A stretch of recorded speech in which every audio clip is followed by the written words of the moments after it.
Huskers continue preparations for Saturday's 2:30 game with Buffalo. Hi, Sean Callahan for HuskerOnline.com. As everybody knows, this game against the Bulls will be a much more challenging test than Nebraska saw this past week against Fordham, and all their attention at this time has been put towards the Bulls. I think Buffalo's a fantastic football team. Obviously, they scored 69 points last week. They have a really good quarterback. He makes really good decisions. They got some dangerous receivers. They've got a transfer. That's, in my opinion, he's a really good player. He's explosive when he gets the football. They've got a running back that was a backup to the young guy that's at the Washington Redskins right now, and he ended up being the MVP of the bowl game last year. So dangerous skill players, an experienced offensive line, and a really good decision maker at quarterback. And I think that we're going to have to play lights out on Saturday because this is a really good football team coming in here. I mean, a lot of things are good. I mean, they were a top 20 team last year. Defensively, they dominated their first opponent. They've got guys that can rush the passer. They tackle really well.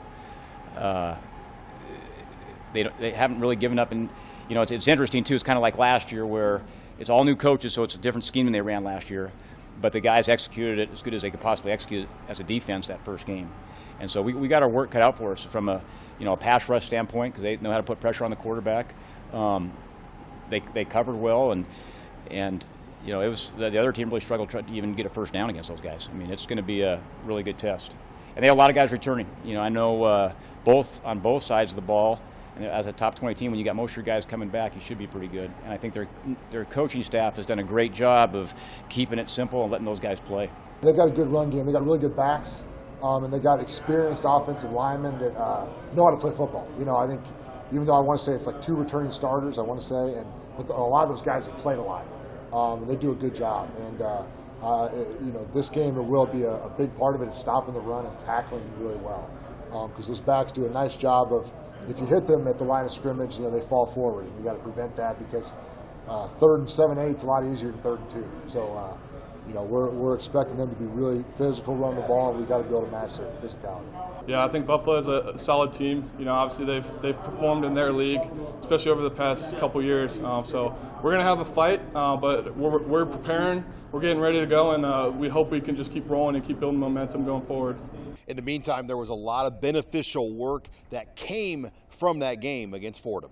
I thought most of those guys that came in, especially with that second wave kind of at the end of the third quarter, I thought that group did a really good job, and that's more of an experienced group. You safeties, you had Miles and Noah in there, and you had some backers that probably just need a few more reps, and some D-line, and then some really young guys. Jamari Butler came in and did a really nice job.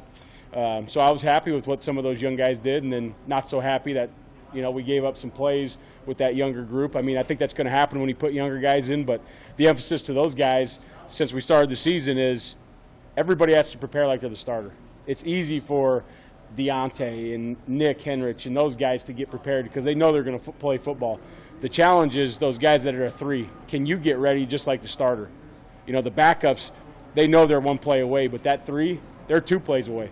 So can they get ready like they're the starter? And I think that after reviewing the film with those guys, that sunk in a little bit that I need to be ready.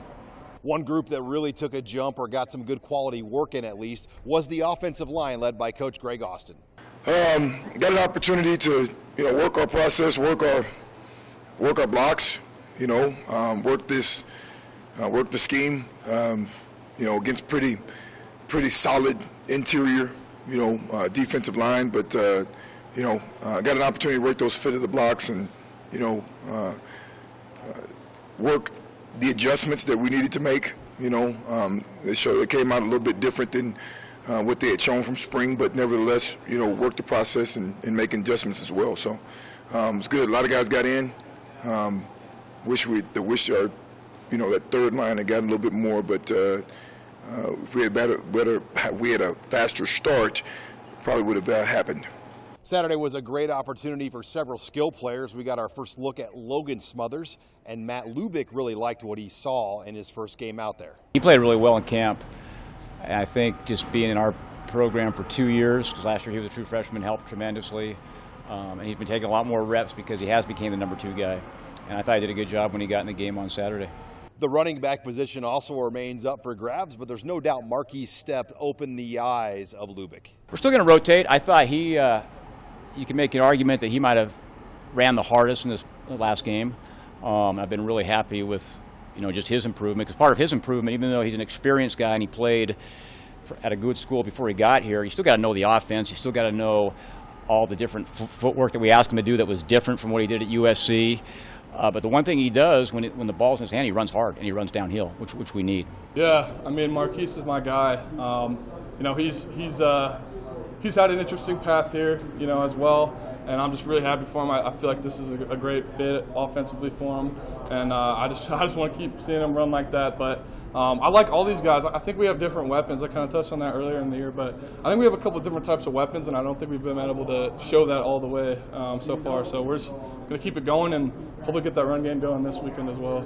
And finally, Saturday will mark the 20-year anniversary of 9/11. There'll be some special things done here in the stadium. Defensive coordinator Eric Chenander remembers that day vividly when he was a player back at Iowa. I remember coming home from class, afternoon practice back then, just about everyone did, and I remember turning the TV on and seeing, well, we didn't know what was happening yet, but we saw a major catastrophe. We saw, obviously, fire, and we saw reports coming out, and then as things began to become more clear, it was obviously a dark day for our country, and great respect for the people in the police department, the fire department, the first responders, people in the military, the guys that went in and had to clean up the disaster that went on and saved a lot of lives and lost some on their own.